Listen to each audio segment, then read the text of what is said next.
GEIDCO for inviting me for this important event on energy transition. Honored to be here among the experts and dignitaries. The previous speaker, Tularam from SARC Energy Center, has given a clear picture of the interconnections, the power system interconnections in South Asia and the future plans. So I thought I will talk more about what India has done in the grid modernization for energy transition in the recent past. In addition to what Mr. Tularam talked about, 4 years ago, India Smart Grid Forum, we had proposed interconnecting the regional grids. A South Asia regional grid, a partially functional, connecting 4 countries, India, Nepal, Bhutan, Bangladesh, is operational for past several years. And for the last 25 years, we are doing feasibility study for connecting Sri Lanka. The debate of overhead or undersea is still going on. So we hope maybe before 2030 that link will also be operationalized. In addition to that, we proposed interconnecting the regional grid. As you know, there is already 6 countries or 7 countries in the ASEAN region are already interconnected.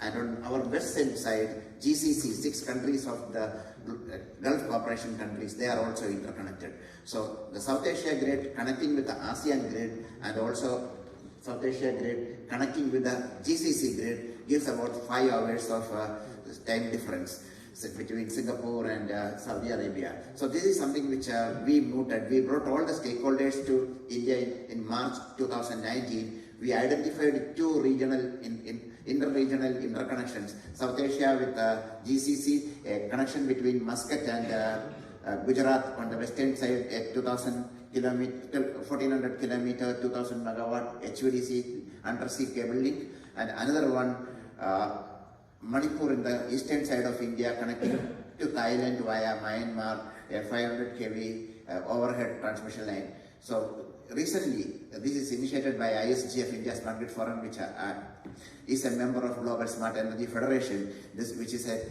think tank set up by GEOS DOE in 2010. And as President of India Smart Grid Forum, I have the honor of chairing this in GSEF for the last 5 years. So I will talk about, as I said, I will talk about India's, today as most of you know, we operate the 3rd largest power system in the world. We have a power system connecting the entire Indian subcontinent, more than 300 million customers, 424 gigawatt of installed capacity, and operating in one frequency as one single grid. So this all started with electricity came to India pretty early when development in North America and South America and Europe were happening. But the first 1 megawatt plant was built in 1899 in Calcutta city. That was a big initiative. But in 1947, when we got independence, there was only 1.36 gigawatt or 1300 megawatt of power generation capacity for about 400 million people. Most of India lived in darkness. But the last 75 years, we built, as I said, the 3rd largest power system in the world with a capacity of 424 gigawatt hour, and still our per capita consumption is way below the world average. And this is an unprecedented work which we have done, and more so in the recent past into clean energy. So one nation, one grid, I said Indian subcontinent of 3 million square kilometer with a population of 1.4 billion people. 99.9% of the people today have access to electricity. 10 years ago, when you had gone to international conferences, people used to say 1.3 billion people lack access to electricity, out of which half of them are in India, which nobody talks about it now. 619,000 villages we have electrified, and 99.9% of the households are electrified. Everybody gets 24/7 electricity? No, that's the next work which we are currently doing. And we, as I said, we have operated the Indian power system into 5 regional grids. All of them in the last 15 years we interconnected and working as one grid in one frequency. Many things which we have done. Our high voltage system is really smart. The most modern control centers which we have 3 power markets. We have the green 1000 market, different products which we launched in the recent past. So something which is interesting which we have done is our approach for renewable energy integration. We started with a green energy corridors. So large capacity, so many other things which we have done in the recent past. And as many of you know, we are the only major economy which has achieved the 2030 target under Paris Agreement of 40% non-fossil power generation capacity, which we have done 8 years in ahead. And we have only solar and wind, we have close to 120 gigawatt, and the new target is 500 gigawatt by 2030.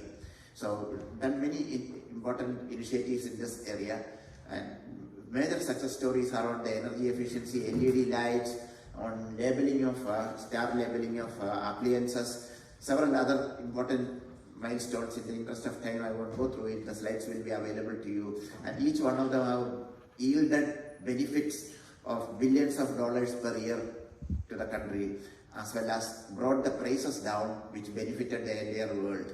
So according to IEA estimate 2 years ago, they said Indian power system is set to double to 800 gigawatt by 2030, and by 2040 it is to further double to 1600 plus gigawatt.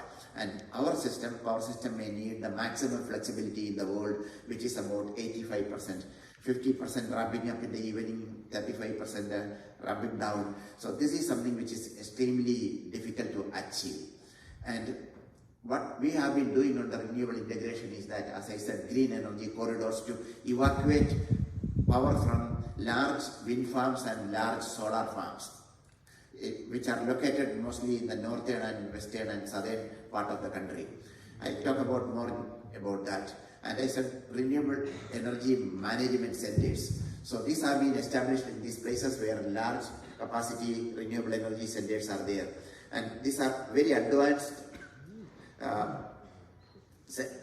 control centers with weather forecasting tools, which can estimate renewable energy production for the next day, and it helps in scheduling and dispatching. And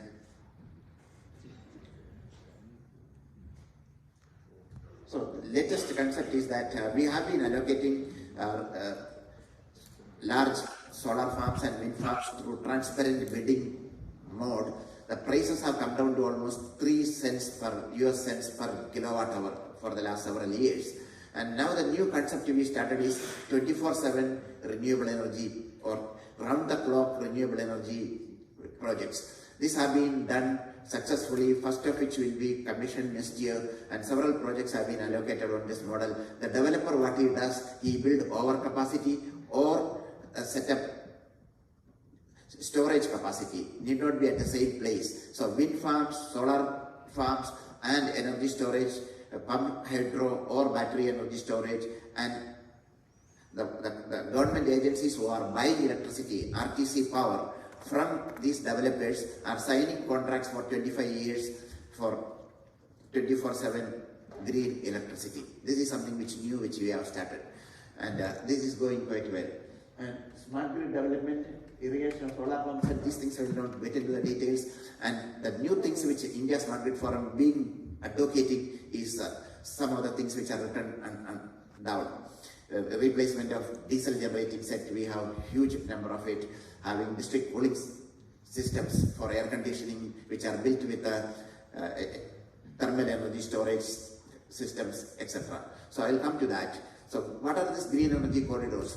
So solar farms and wind farms, the typical capacity utilization factor is below 20%, and a good percentage of the time the transmission lines are not fully utilized. So we came out with the idea of viability gap funding, 40% viability gap funding from the central government for this high capacity transmission lines built for evacuating power from wind farms and solar farms, which are built in the first phase. The second phase of this is currently under construction. And renewable energy management centers, as I said, are built with weather forecasting tools. So the architecture of it, this is in line with our regional control centers and state load dispatch centers. So they are giving in the first go, we did about 11 regional, REMCs or Renewable Energy Management Centers, one at the national level along with our National Load Dispatch Center, and 3 regions, northern, southern and western region, which are more renewable energy rich. We have regional control centers along with them, each of those regional REMC, and the 7 states which are again, along with the SLDC, we provide inputs on a daily basis. And this has helped in more accurate scheduling and dispatching of renewable energy in those areas. So what are the main modules? It has its own SCADA, it has weather forecasting systems, and the architecture is given here, and what are the features. The slides will be available, I won't go through the details of it. And the RE forecasting tool, and also a round-the-clock RE power, the new projects which we are now allocating to project developers. Distributed energy storage systems, 2 things which we are currently advocating is, one is on the power from the grid was never reliable. Traditionally, as I said, we started from 1.3 gigawatt to 400 gigawatt now. So grid power was never available in most part of the country 24/7, and as a result, most of the large institutions or large buildings and establishments, they all have diesel generating set as a standby power. So today we have close to 80 gigawatt of large capacity diesel generating sets all across the country, which are mostly in the distribution grid. So 1 unit of electricity today from these DG sets are about $0.50, whereas grid power we give it at 10 cents. So replacement of that, and also pollution is on the rise, and Delhi is considered to be the most polluted city in the world. So we have been advocating it, and government has recently taken some measures for adding this replacement of DG sets with a battery energy storage system, and that's the fastest and cheapest route for building distributed storage on the Indian grid. And the next one is about district cooling systems, and again, cooling load is one of the biggest electric load in the country, and very successfully in Middle East and many other countries have demonstrated that air conditioning load can be brought down, it can be supplied as a service like electricity, water, gas, as a service. It can be, cooling can be provided as a service against a monthly fee, and we have been advocating for district cooling systems, and all DCS are built with thermal energy storage. It can give a load relief to the distribution grid when required, and it can be an additional load when needed. Ancillary services and demand, we have some regulations on the ancillary services at the transmission level. We've been currently talking about bringing it to the distribution level, as well as finding business models for demand responses. And time of use tariff, and recently we've been advocating for this for a while. We've done detailed studies about this last 3 years. We have undertaken ISGF has undertaken a pilot project on real-time pricing for electricity in the state of Uttar Pradesh. Last 1 year we ran every day midnight, we give a pricing signal for the next day. So we operate our power system as 15 minutes intervals, so 24 hours into 96 blocks. So the 50 participating customers, including residential customers and commercial and industrial customers in the Lucknow city in Uttar Pradesh, they had a collective load of 22 megawatt. Every night we have given a next day 96 blocks. What would be the incentives we will give when there is surplus power on the grid? You consume more. Shift your load to the hours of surplus. So 1 rupee, 2 rupee, 3 rupee, 4 rupee, up to 4 rupee rebate we were giving in the afternoon when high solar generation was happening. And in the evening or morning peak, we were putting a surcharge over and above their regular tariff. And this was on a regulatory sandbox approach. We did it as a pilot project, and the final report is available on India's Management Forum website. And we found that all stakeholders, it's a win-win arrangement. And very recently, Government of India has announced that all customers other than the agricultural customers will be moved to a kind of real-time tariff. Otherwise, most of the people today are on flat tariff. Whether you use electricity in the morning or afternoon or in the night, you pay flat tariff, except the industrial customers. So now government announced that during high solar hours in the afternoon, up to 20% rebate can be given, and during peak hours, up to 20% surcharge can be. And this will commence from April 2025 when the smart metering is completed. About 250 million electricity customers being moved to smart metering. That work is going on at fast pace currently. And this is a rooftop registry. ISGF received a grant recently. We are making a national registry for rooftop. We have about 11 gigawatt of distributed solar connected to the medium voltage and low voltage grid, which our power system operators have no clue where these are connected. And this 11 gigawatt is not taken into daily scheduling and dispatching operations, and that number is on a daily basis, it's increasing, and we are going to make a national registry which will be completed sometime middle of next year. And smart inverters, and all these distributed assets are connected today on the regular inverters, and we have no control on it. IEEE 1547 standard, we have been advocating that it should be adopted by Bureau of Indian Standard, and that work is in its final stage. Maybe in a month's time we will be doing that. The original IEEE standard is written for the North American geography, which is 60 hertz, and in India and Europe we use 50 hertz, but it has been already done. The country specific minor adaptations are being done. This will be completed this year itself, and we will do some sample implementations of this and make it mandatory for all new distributed assets connected to the grid will be through a smart inverters. And EV grid integration, there are many years we've been advocating for making it mandatory, particularly AC V2G. AC chargers where the vehicles will be connected for long hours. You go to office, the whole day your vehicle is standing there. Evening, you come home, the whole night your vehicle is standing there. Those are the chargers which should be made V2G capable.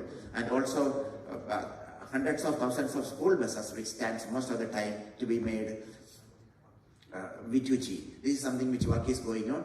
And buildings and campuses and smart appliances. We see a scenario where buildings with the rooftop solar, with the electric vehicle connected to the grid, being interactive with the grid, buying electricity when there is surplus on the grid, selling electricity back to the grid when during peak hours, or at least islanding from the grid during peak hours, giving load relief to the grid. And also we foresee that smart appliances coming in which can be programmed to buy cleanest electricity available on the grid from the cheapest resources on blockchain platform through smart contracts. These are all going to be a reality in next couple of years. And as India Smart Grid Forum, we have done 3 pilot projects on peer-to-peer transaction of rooftop solar energy on blockchain platforms. Yeah, this is exactly what I talked about. Dynamic RE markets, creating local clean energy communities who are trading among themselves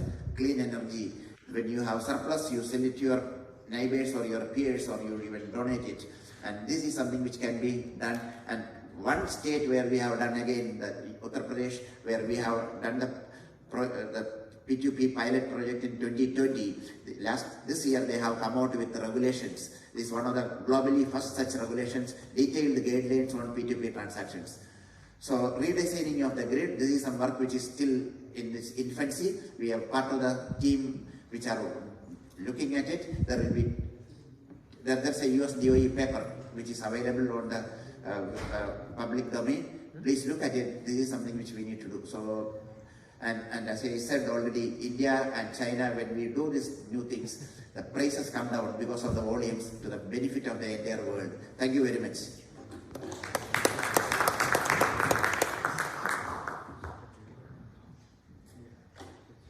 Thank you.